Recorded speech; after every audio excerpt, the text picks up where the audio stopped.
Let me start with something uncomfortable, because comfort is kind of the problem. We've built a world where it's incredibly easy to survive and surprisingly hard to feel truly alive. You can stay busy all day, scroll endlessly, attend meetings, hit small milestones, and still never take a real risk. It feels productive, but it's not ambitious. It's safe motion. And safe motion is how potential quietly dies. Comfort doesn't announce itself as the enemy, it whispers. It tells you to wait until you're ready to protect what you have, to not rock the boat, and before you realize it, years go by optimizing for convenience instead of impact. You start choosing what's easy over what's meaningful, and you call it balance. But deep down, something feels off. Here's the harsh truth. Ambition requires friction. Every meaningful leap forward in my life and in history came with uncertainty, criticism, and the very real possibility of failure. If you're not occasionally uncomfortable, you're probably not doing anything important. Comfort is fine as a recovery state. It's dangerous as a permanent one. But what's really happening is that modern life has become very good at numbing the signal that tells you to push. We mistake comfort for stability, and stability for success. But progress doesn't come from being settled. It comes from being slightly dissatisfied with the present and bold enough to challenge it. If you feel restless, that's not a flaw. It's a signal. It's your ambition asking for oxygen. Don't silence it with comfort. Because the moment you choose ease over effort, you start trading your future for temporary peace. There's another truth people don't like hearing, but it matters if you want to build anything real. Reality doesn't negotiate. It doesn't care how hard you tried, how passionate you felt, how unfair the situation seems. It responds to what works. Period. You can argue with it all you want, but reality always wins.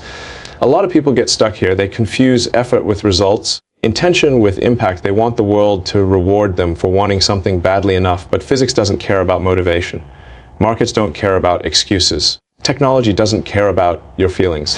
It only responds to accuracy, execution, and truth. That sounds harsh, but it's actually incredibly freeing. Once you accept that progress isn't personal, you stop taking failure personally.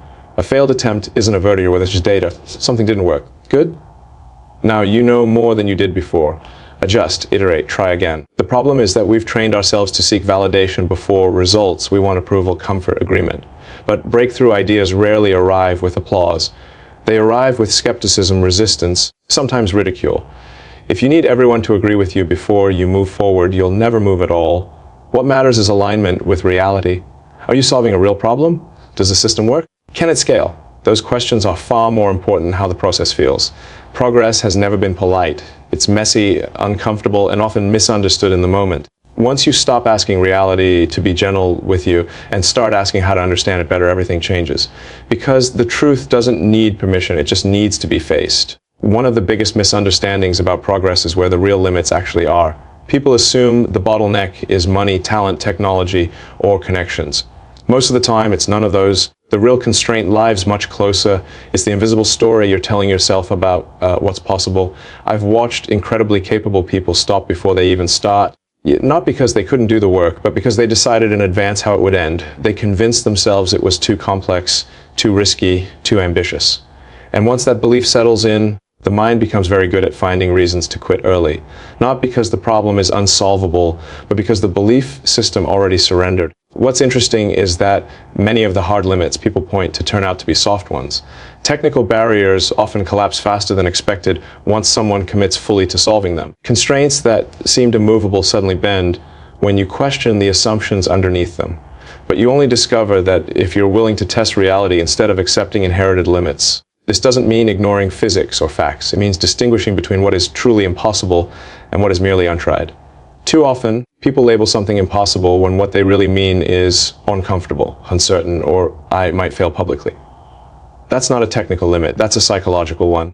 Progress belongs to those who are willing to look at a problem and ask, what would this take if failure wasn't an option? Not because failure won't happen, it will, but because that mindset forces you to search for paths others never consider. Once you realize most barriers are internal, the world starts to feel a lot larger. Because the moment you stop negotiating with your own doubts, possibility expands instantly. There's a tempo to the world now that feels almost unreal if you pause long enough to notice it. Change used to arrive in waves you could see coming. Now it hits like a series of accelerations stacked on top of each other. Technology compounds. Knowledge spreads instantly. What was cutting edge 5 years ago feels outdated today, and the uncomfortable part is this: the world doesn't slow down to let anyone catch up. A lot of people assume standing still is neutral. It's not. In a system that's accelerating, standing still is moving backward.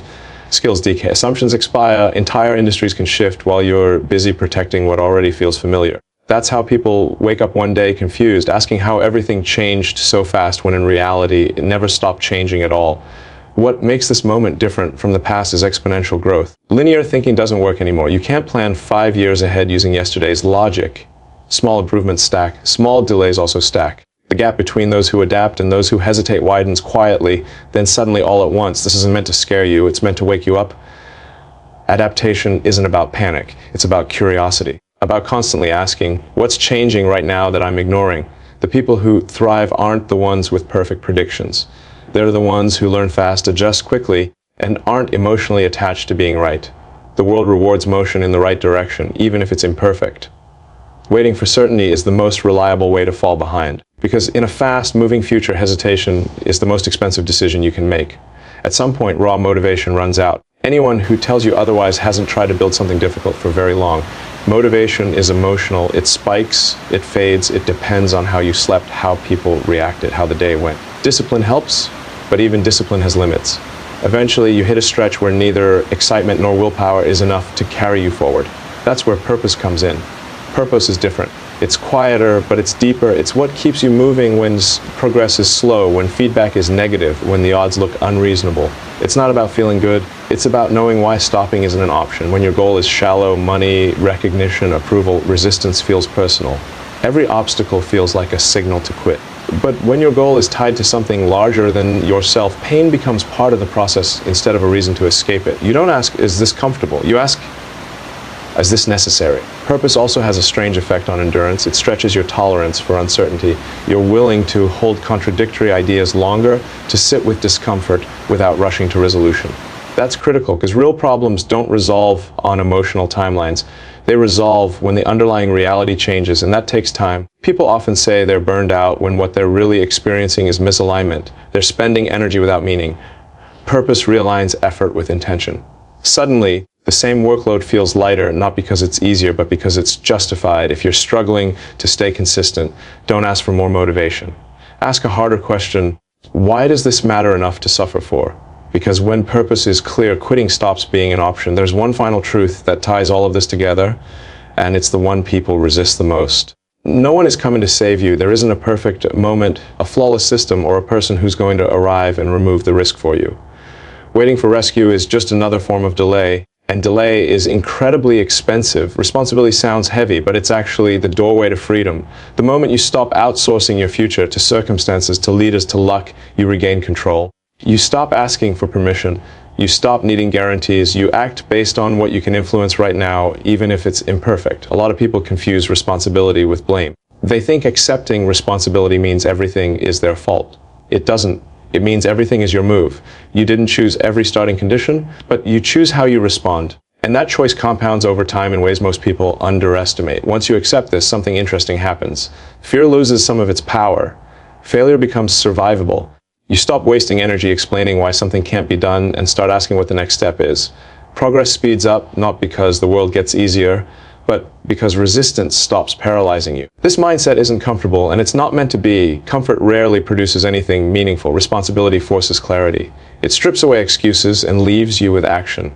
And action, repeated long enough, reshapes reality. The future doesn't belong to the loudest voices or the most confident predictions. It belongs to the ones who accept responsibility and move anyway.